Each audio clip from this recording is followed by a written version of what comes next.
Yo, what's up guys, Rec here. Welcome back to a new video. It's been quite a minute, boys, and before you start freaking out as to why there's no videos on my channel, I'm gonna explain why my channel was terminated and then reinstated, and it's a very long story, and there's also a PSA for something to be looking out for and be careful for. So make sure you guys watch it all the way through, especially if you make YouTube videos yourself or if you just care about your YouTube channel in general. This is something you got to be careful for, and it's just a theory, but this is what I think happened, so let's get right into it. So it all started here. A couple of weeks ago, I was right here in my YouTube studio and I was clearing out comments. I had like 100 comments held for review and like 100 and something comments that were likely spam. I hadn't actually went through and filtered out my comments in a long time, and I just had some extra time, so I figured, what the heck, we're gonna go through all the comments that were held for review and all the comments that were likely spam, and I'm just gonna either delete them if they're spam or reply to them if they're a nice comment, or you know, this and that. I was just gonna go clear out all my comments and make sure that I'm up to date. Now, most of the comments were pretty normal. I had a few regulars that just for whatever reason had their comment held for review or held as spam for no reason. It just happens. It's YouTube's automated comment system sometimes just does that.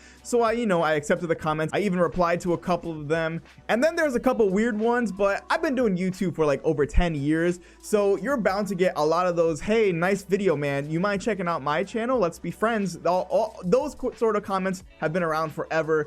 You know, people always try to be nice and technically try to do like a sub for sub, essentially. That's what people do, and YouTube's gotten pretty good at actually marking those as spam. So I replied to a couple of them, and a couple that were just super weird or just dumb. I actually would go to their channel. So let me technically show you what you could do. I would go to their channel, go to the about, and then I will just report the user and block them. That way they just can't comment spammy stuff on the channel again. Because a lot of the times I'll visit their channel and they like have Bitcoin scams and all these different scam channels, and they're just trying to like sub for sub. So I immediately would just block them, think nothing of it, exit out, and then they can't comment from that channel on your videos ever again. Now this is where things start to get a little bit strange. Some of you guys may have seen this because Keemstar actually tweeted out this guy's video. I will link this video down in the description. We're switching to OBS now. It's called Wanna Be Friends, the most dangerous comment on YouTube. It has 210,000 views. It should have over 1 million views.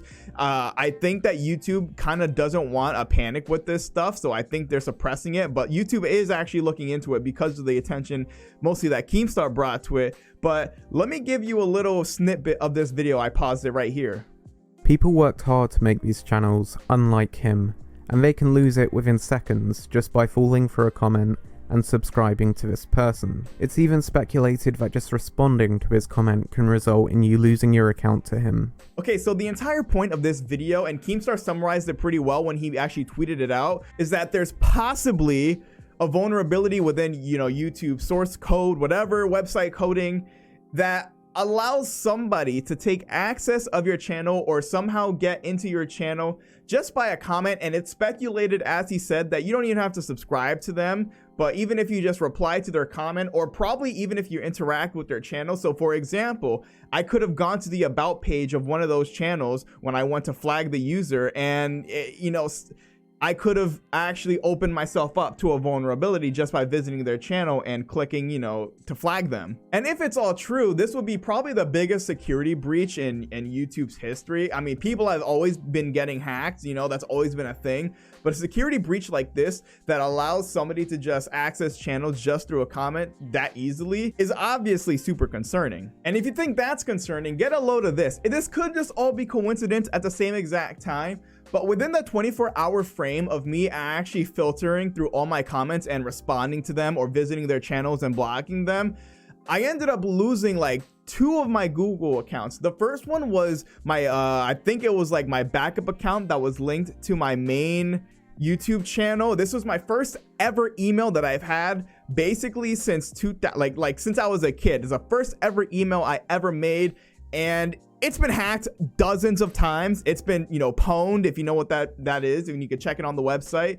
And it's been in so many data breaches and this like that. But I've always got it back and I've always secured it. And as of recently, it was, you know, the trusted account on my computer. I didn't even have it on my phone. I only accessed this email from my computer. And then suddenly the account gets locked as if somebody was trying to log in. And now the problem is And now the problem with that is that since this was like my first ever email, I actually never went through and got backup codes like I do for all my other emails. I only had access to this through two-step Google Authenticator, which was on my old phone, and I couldn't log in from my phone, but it's fine because it was a trusted email on this computer. But when it gets locked, I assume it got removed as a trusted computer, and now I'm basically locked out of one of my first ever main emails. Thankfully, I was able to change anything connected to this email to different emails, and it's basically obsolete now until I can get it back, which I don't think I'm ever gonna get it back, so oh well. Now, not only that, but in my main email, I have other emails as my recovery, and this one got logged into as well. Like, someone actually got the username and password, given it was a super old username. It might have even been my old password, like the same password that I used to use years ago, because I haven't logged into this email in years. That was already basically like public information in all these data breaches and leak sources and whatever. So this one wasn't concerning, especially because I don't even use that email for anything. But still very strange coincidence that this was also a connected email to my YouTube channel at one point, and that one got logged into as well.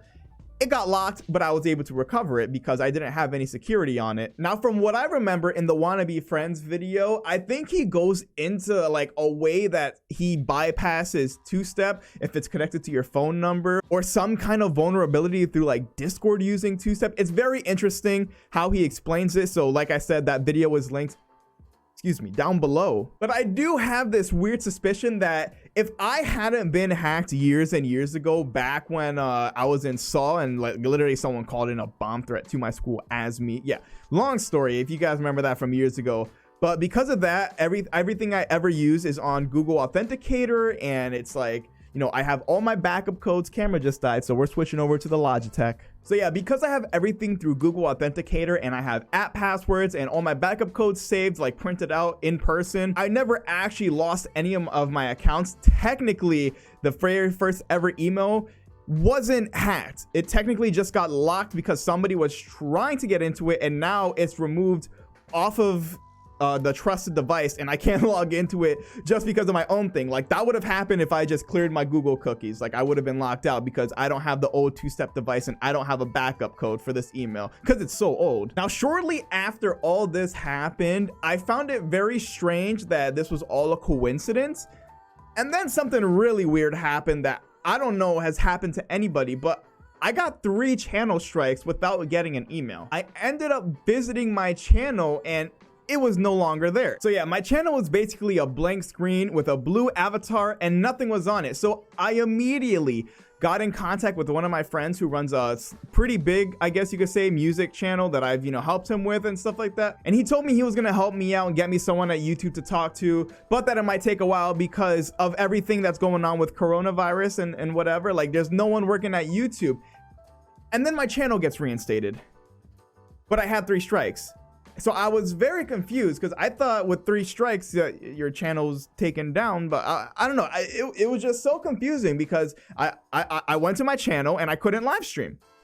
I had strikes on my channel. When you have strikes, it limits your ability to live stream. I'm pretty sure either that or I just couldn't live stream for no reason, but I'm pretty sure that's what it is. When you have strikes, you can't live stream on YouTube. So yeah, as a precaution, because it was so confusing, how do I get YouTube strikes without getting an email or something?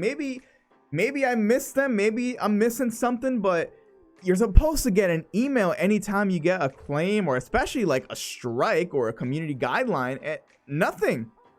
So I was like, maybe it's just YouTube system bugging, and eventually I was able to talk to someone that used to work for YouTube or something like that with the contacts, and he was just like, with coronavirus, there's a lot less people working on YouTube, so it's very possible that somebody, maybe even the person, that this is my theory, this is like a wild theory, but it kind of makes sense. It's possible that one of the people, because I'm pretty sure multiple people are abusing this vulnerability with YouTube's coding, and there's like a botnet of those YouTube comments or channels that are just commenting that same stuff to take other people's channel. Maybe when they couldn't get my channel, they decided to like give it strikes and report like community guideline strikes and get it terminated, but I got no emails, and then it was reinstated.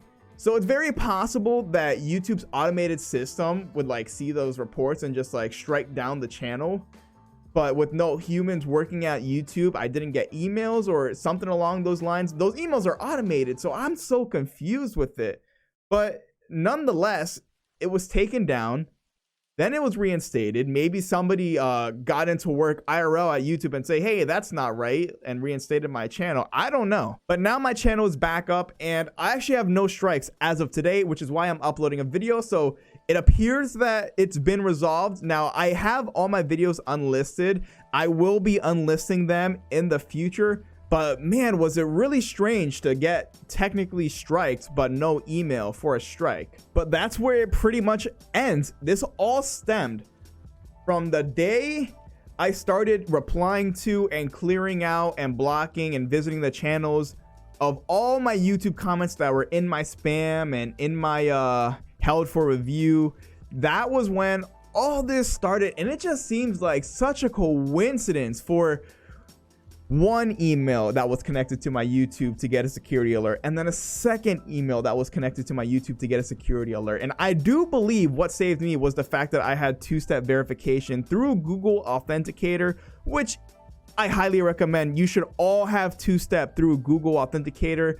You know, your phone number, you can get SIM swapped, you know. The Google Authenticator, although if someone wants to hack you really bad and pay some Russian guy on the dark web to do it, I'm sure if they can hack government stuff, they can hack your YouTube channel. You know what I'm saying? And yeah, that's essentially where it ends. It could have all just been a bizarre coincidence, you know, YouTube's automated systems, because there's less humans working due to COVID, could have just been messing up, or all this stuff that seemingly was a coincidence happened right after I started responding to and replying and visiting the channels of all those YouTube comments. A lot of them were weird, just like the wannabe friends one that Logan, hey, face cam. Oh my God. And we're back. So yeah, just very bizarre. And if anybody has any idea of why it would have showed that my channel was terminated and that there were strikes and I couldn't live stream because of the strikes from my YouTube, I went to check that and I got no emails from it, let me know what you think, because I'm at a loss with that one. That was really weird. That's something that I never saw before. That's just so strange. So yeah, I guess everything's good now. I have my channel back, you know. I have my channel. It's fine. It's back to normal, you know. You could still access my videos through playlists and through the homepage, and I will reinstate them and make them public probably within the next day or two. But yeah, the only thing essentially affected was that my main, like my first ever email that I really didn't use for much anyways, was basically locked. You know, nobody, I'm hoping no one's on it, but it's basically locked. I can't log into it and no one can, because the two-step is on a different phone. So until I get 1 million subscribers, why does the face cam keep doing that? So until I get 1 million subscribers and get the YouTube contacts to help me get that back, I guess we're just gonna have to live without it. So yeah, that's it for the video. Make sure you guys stay safe and stay aware. It's been Rec. I'll catch you guys next video. Who knows what next video will be, man. Maybe I'll stick to doing these commentary based videos. These are kind of fun. So yeah, it's been Rec, and I'll see you guys later.